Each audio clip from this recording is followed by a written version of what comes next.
Bismillahirrahmanirrahim. I begin in the name of God, most gracious, most compassionate, and ask for blessings upon the paragon of creation, our Prophet Muhammad. Elders, distinguished guests, ladies and gentlemen, respected imams, I offer you one and all the universal greeting of Assalamu alaikum and peace be upon you.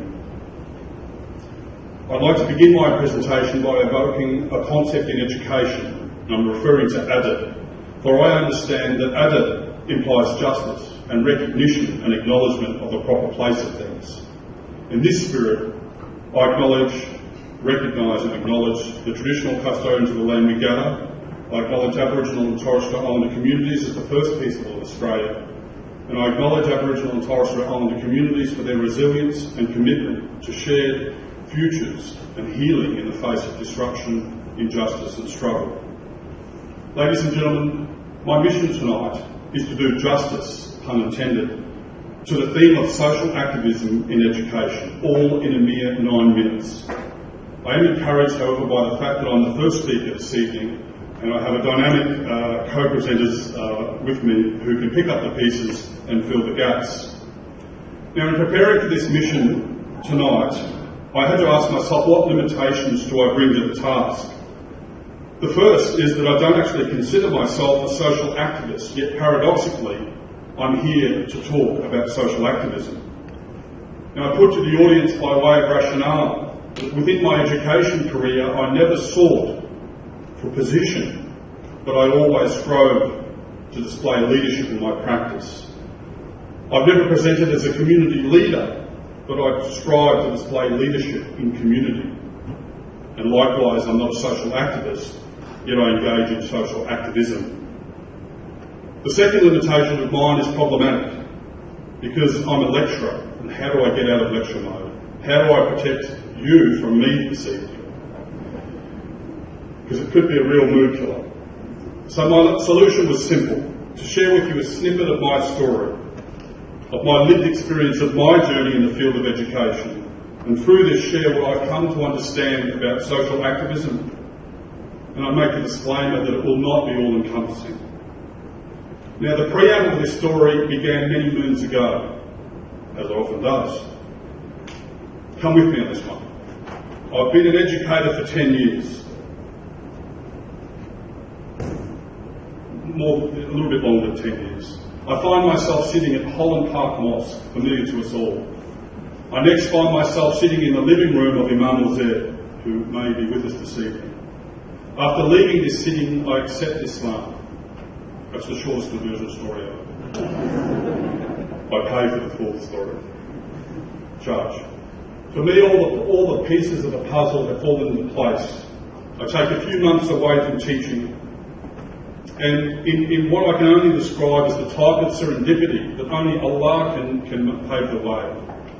I'm currently living in the house of Uncle Ross Watson, one of the greatest social activists in Brisbane. One of the co-founders, I should say, of the Murray School, the Aboriginal and Torres Strait Islander School in Acacia Ridge. One of the founders of 98.9, and famously, one of the protesters who stood in the battalion of Sir Joh Bjelke-Petersen's police force in the 1982 Commonwealth Games protest, famously walking to the picket line and sitting down and invoking a peaceful protest. He avoided a tragedy. I'm in his house. I've accepted Islam, and I travel to the household of the grandson of Imam Rain. God bless him. And I spend the next months living in this house, learning what it means to live as a Muslim. From this time, nothing is clearer to me, nothing is more passionate to me than my faith. And as time goes by, I become acutely aware of the distance between my other passion, which is, of course, education. So I have one of those light bulb moments. An Islamic school would be the perfect place for me, and an opportunity to combine these two passions, faith and education.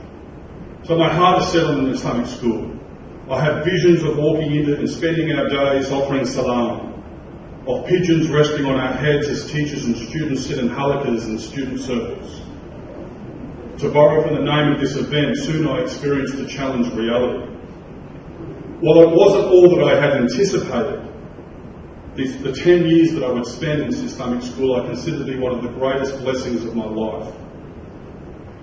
Now, you might ask, why was the opening of this story important? It's important so you can appreciate that I was seeking to understand what it means to live as an Australian Muslim, and so were my students.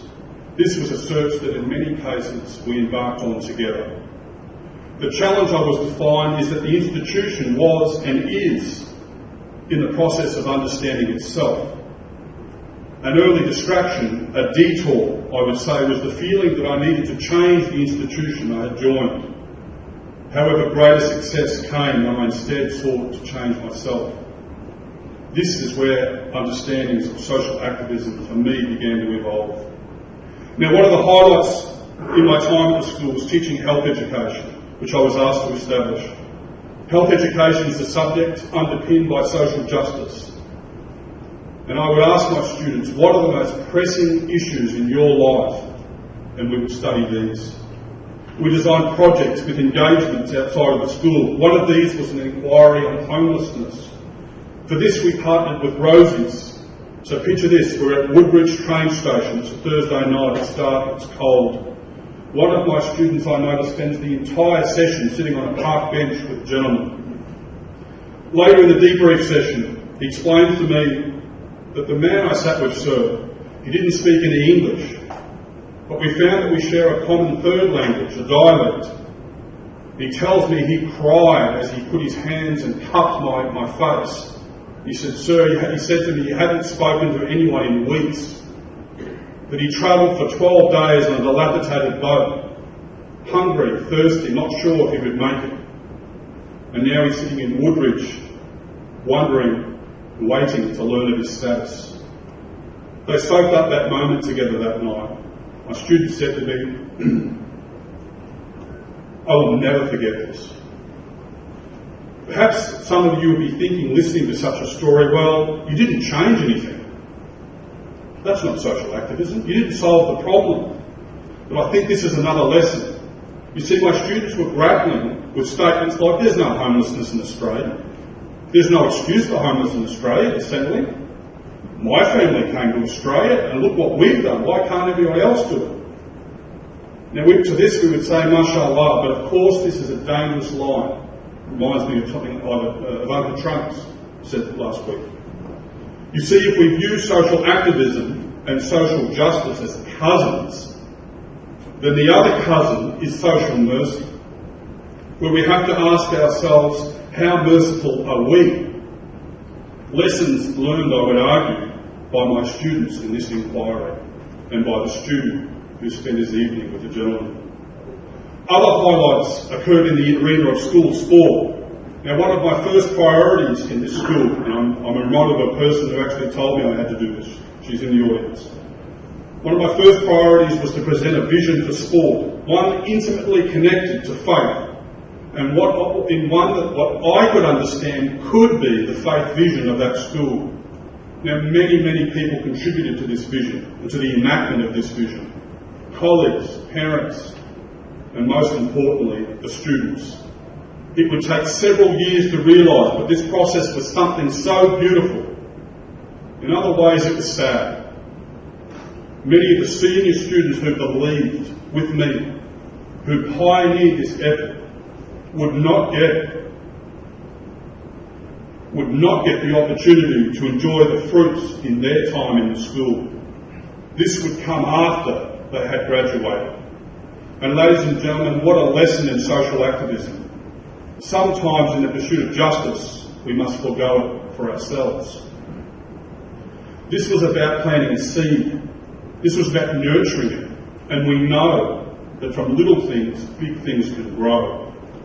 Another one of these indicative moments I'd like to share with you is at a major touch football competition. Picture with me, we arrive, we get off the bus. This is a big competition, the real deal. I'm enveloped by silence and with 50 young people, so that's a statement. All the bravery, all the anticipation, all the preparation has given way to the reality that our moment has come, and it's very clear that all eyes are on us. Perhaps it's me, 6'2", I'm in a Quicksilver hat, Oakleys, a red beard, dressed in robes. My effort towards an interpretation of the Sunnah. For their sake, I hope it's me. If I stop at this point as I'm walking to the tent, 50 students, one by one, are going to hit me behind me. They're that close to me. I get to the tent to register. It's been so long since I've been part of a tournament because I've been in this school for 6 years. I'd forgotten to take my students to their area to settle them before I registered. So the whole team's with me, 50 students. I said, it's meant to be. We'll take this road together. I recognise the two coordinators, HBE teachers, gurus, legs up on the chair, head down in the drawer. It's their zone. This is HBE zone. I wait patiently and they sense, of course, our presence. As they take one look up and one look at me, they instinctively and in unison exclaim, Jesus Christ. I hear a collective intake from the students behind me. I smile and I say, no, Dylan Chown, please meet you. We're here to register. It's moments like this that students observe and students watch. We wouldn't win a game that year, but I saw the change in my students. They got back on that bus with their heads held high, and they arrived back at the school. They told stories like returning conquerors. The light was lit in the younger students, and they were saying, next year I'm going to be on that bus. And you know what? We didn't win a game the year after. We got a draw, which is a sign of progress. You see, the students were participating for more than the game, more than winning. This is when I knew that they bought into the vision. This is when I knew that their intentions for participating were broader. This is when I understood that they understood the value and place of sport and contribution. In the third year, we got our first win. The entire tournament celebrated with us. For students, they had lived a process of personal change, and they'd been an active part in cultural and structural change. I wonder whether my audience can find value in these short snippets. And like any teacher, I've been teaching for 20 years, I've got a treasure trove of memories, and memories with young people happen every single day. And I've shared with you but a couple. And I wonder whether you can find meaning in these highlights. I wonder whether the intersections between education and social activism are clear. For me, education is about nurturing young people that are self-aware, critical, but grounded in their own ways of knowing, confident and comfortable in their own identities, able to function naturally in the world, dynamically engaged and able to contribute. Now, along the journey, I've increasingly located social activism for me within a sacred domain, within my faith. I have come to understand social activism, at least the kind that I'm passionate about, as a commitment to common good within faith, which beautifies and adds value to the world, both local and global, but always with a view to the hereafter. For me, social activism begins with a willingness to change oneself, to work on our own hearts. For me, social activism behooves empathy, compassion, mercy and humility. Surely, ladies and gentlemen, Allah is beautiful and Allah loves beauty. And this invokes for us beauty. For you and I know we have much beauty to offer our communities and our society, and indeed we are. Thank you very much for listening.